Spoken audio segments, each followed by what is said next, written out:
Hello viewers, स्वागत है आप सभी का मेरे यूट्यूब चैनल स्कूल ट्यूशन गुरुजी में। बच्चों, आज हम करने वाले चैप्टर 1 न्यूट्रिशन इन प्लांट यानी पादपों में पोषण। तो जब बच्चों सबसे पहली चीज़ जो पादपों में पोषण की जब बात करते हैं तो पादप या प्लांट तो हमें समझ में आता है। इसमें एक बेसिक टर्म है न्यूट्रिशन या पोषण। समझना इस चीज़ को है पूरे चैप्टर में हमें कि न्यूट्रिशन क्या है।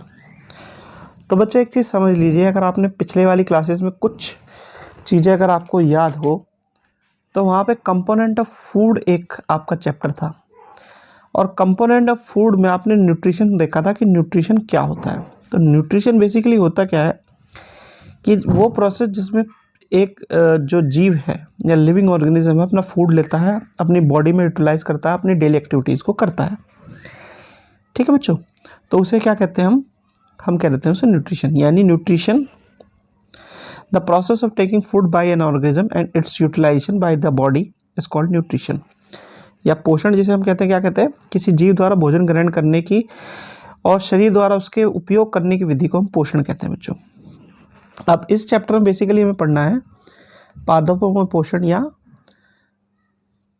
न्यूट्रिशन इन प्लांट्स बच्चों। यानी कि इस चैप्टर में हमें पढ़ना है कि जो प्लांट्स है अपना फूड कैसे कैसे अपनी बॉडी में इनटेक करते हैं यानी अंदर लेते हैं बच्चों। तो एक चीज़ आप बहुत पहले से पढ़ते आ रहे हो बच्चों, वो है फोटोसिंथेसिस यानी प्रकाश संश्लेषण।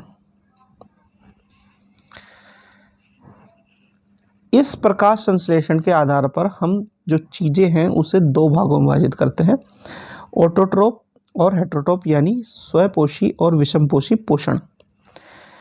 उससे पहले एक चीज़ बेसिक समझ लीजिए कि सभी जीवों को भोजन की आवश्यकता होती है और यानी कि उसके बिना उसका काम नहीं चलना, भोजन के बिना उसका काम नहीं चलना, लिविंग ऑर्गेनिज्म का काम नहीं चलना। और उसे भोजन में क्या चाहिए? कार्बोहाइड्रेट, प्रोटीन, फैट, विटामिन और मिनरल। जो ये चीज़ें हैं वो क्या कहलाती हैं? ये चीज़ें जब फूड में मिल जाती है तो कहलाती है न्यूट्रिएंट, और इसे हम क्या कह सकते हैं? ये पोषक तत्व हैं जो हमारे शरीर को पूरा काम करने में सहायता करते हैं। ठीक है बच्चों, अब कुछ जो जैसे जब बात हुई स्वपोषी पोषण की और विषमपोषी पोषण की यानी ऑटोट्रोपिक और हेटेरोट्रोपिक न्यूट्रिशन की, जब हम बात करते हैं तो पौधे क्योंकि अपना खाना खुद बना लेते हैं, हम पहले से पढ़ते आ रहे हैं कि फोटोसिंथेसिस या प्रकाश संश्लेषण के द्वारा पौधे अपना खाना बनाते हैं, तो वह अपना खाना खुद बना लेते हैं तो इसलिए कहलाते हैं स्वपोषी यानी ऑटोट्रोपिक। और जो अपना खाना खुद नहीं बना पाते वो कहलाते हैं हेटेरोट्रोपिक बच्चों। यानी कि the mode of nutrition in which an organism makes the food themselves from simpler substances called autotrophic and the mode of nutrition in which the organism take up readymade food prepared from the plants is called heterotrophic. ठीक है बच्चों, इसी तरह हिंदी में आपका पोषण की वह विधि जिसमें जीव अपना भोजन स्वयं बनाते हैं स्वपोषी कहलाती हैं, जिसमें प्लांट्स आते हैं सारे के सारे बच्चों या पौधे आते हैं। और पोषण की वह विधि जिसमें जीव पादपों द्वारा संश्लेषित बना भोजन ग्रहण करते हैं वो विषमपोषी कहलाते हैं, जिसमें अधिकतर जीव जो आते हैं वो विषमपोषी कहलाते हैं। यानी कि जितने भी जो जीव बचे हुए हैं वो विषमपोषी कहलाते हैं बच्चों। इसी तरीके से कुछ सिंपल क्वेश्चन दिए हुए हैं कि पौधों द्वारा भोजन तैयार करने के लिए कच्ची सामग्री कौन सी है, यानी what are the raw material used by the plants to prepare food. तो यहाँ पे कार्बोहाइड्रेट, कार्बन डाइऑक्साइड, वाटर, ये सब सिंपल चीज़ें हैं जो उसे चाहिए। फिर व्हाट इज न्यूट्रिशन, पोषण किसे कहते हैं? तो the process of taking food by an organism and its utilization by the body is called nutrition. यानी किसी जीव द्वारा भोजन ग्रहण करने की और शरीर द्वारा उसके उपयोग करने की विधि को पोषण कहते हैं। स्वपोषी और विषमपोषी के दो दो उदाहरण देने आपको, यानी ऑटोट्रोपिक और हेटेरोट्रोपिक के दो दो एग्जाम्पल देने हैं। तो बच्चों तो इसका तो प्लांट्स ही हो गया, कोई दो प्लांट्स के नाम ले सकते हैं। और इसका यानी कि विषमपोषी का आप क्या लिख सकते हैं? जैसे आपका डॉग हो गया, ह्यूमंस हो गया, यानी कुत्ता और आदमी। ठीक है बच्चों, अब जब आगे बढ़ेंगे तो हमें पढ़ने को मिलेगा बच्चों फोटोसिंथेसिस के बारे में। अब फोटोसिंथेसिस क्या है?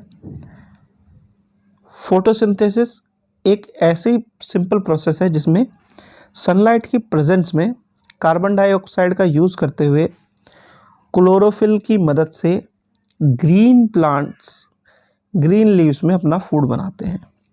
तो ये बेसिक चीज़ें हैं जो आपको याद रखनी है जब आप फोटोसिंथेसिस की डेफिनेशन को ध्यान से किसी को बता रहे हैं।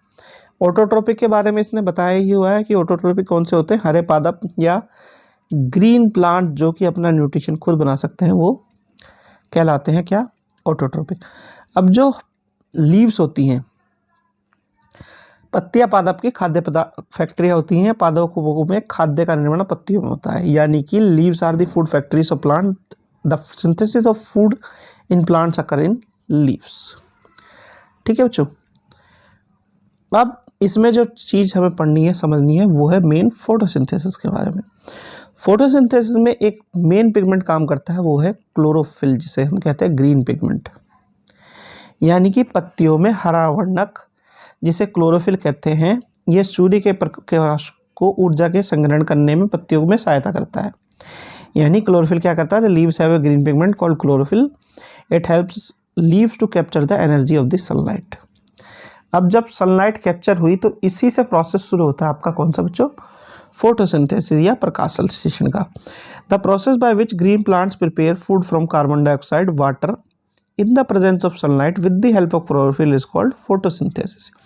यानी वह प्रक्रिया जिसके द्वारा हरे पादप क्लोरोफिल की सहायता से सूर्य के प्रकाश की उपस्थिति में कार्बन डाइऑक्साइड और जल से भोजन तैयार करते हैं, प्रकाश संश्लेषण कहलाता है बच्चों। अब ये होता कहाँ है, थोड़ा और आगे डीप जाना है बच्चों में। तो जैसे हमारे शरीर में हल्के हल्के छेद होते हैं जिससे पसीना वगैरह बाहर निकलता है, वैसे ही लीव्स पे क्या होता है, टाइनी पोर्स होते हैं, छोटे छोटे छिद्र होते हैं, उनके माध्यम से ये गैसियस एक्सचेंज होता है बच्चों। कार्बन डाइऑक्साइड अंदर जाती है और ऑक्सीजन बाहर निकलती है। इन्हें हम क्या कहते हैं, स्टोमेटा कहते हैं। ठीक है, अब इसमें क्या है, carbon dioxide from air is taken in through the tiny pores present on the surface of the leaves. The pores are called stomata. These pores are surrounded by guard cell. यानी हवा में कार्बन डाइऑक्साइड पत्तियों की सतह पर मौजूद छोटे छोटे छिद्रों के माध्यम से लिया जाता है। इन छिद्रों को स्टोमेटा कहा जाता है और इसके चारों तरफ गार्ड सेल होते हैं। इनका काम बेसिकली ओपनिंग और क्लोजिंग को मेंटेन करना है कि जिसकी वजह से खुलना और बंद होना मेंटेन किया जा सके बच्चों। ठीक है, ये तो बेसिक हो गया फोटोसिंथेसिस का। अब एक मैकेनिज्म और चाहिए, क्योंकि हमें वाटर भी चाहिए। हमने कार्बन डाइऑक्साइड का पढ़ लिया, क्लोरोफिल उसमें है ही, और वाटर के लिए क्या है, वाटर और minerals are transported to leaves by the vessels which runs like pipe throughout the plants. यानी कि जल एवं खनिज वाहिका द्वारा पत्तियों तक पहुंचाया जाता है, जो नली के समान पादप में फैली होती हैं। पत्तियों द्वारा सौर ऊर्जा संग्रहित की जाती है तथा पादप में खाद्य रूप में संचित हो जाती है, और अंततः सूर्य सभी जीवित जीवों के लिए ऊर्जा का अंतिम सूत्र है।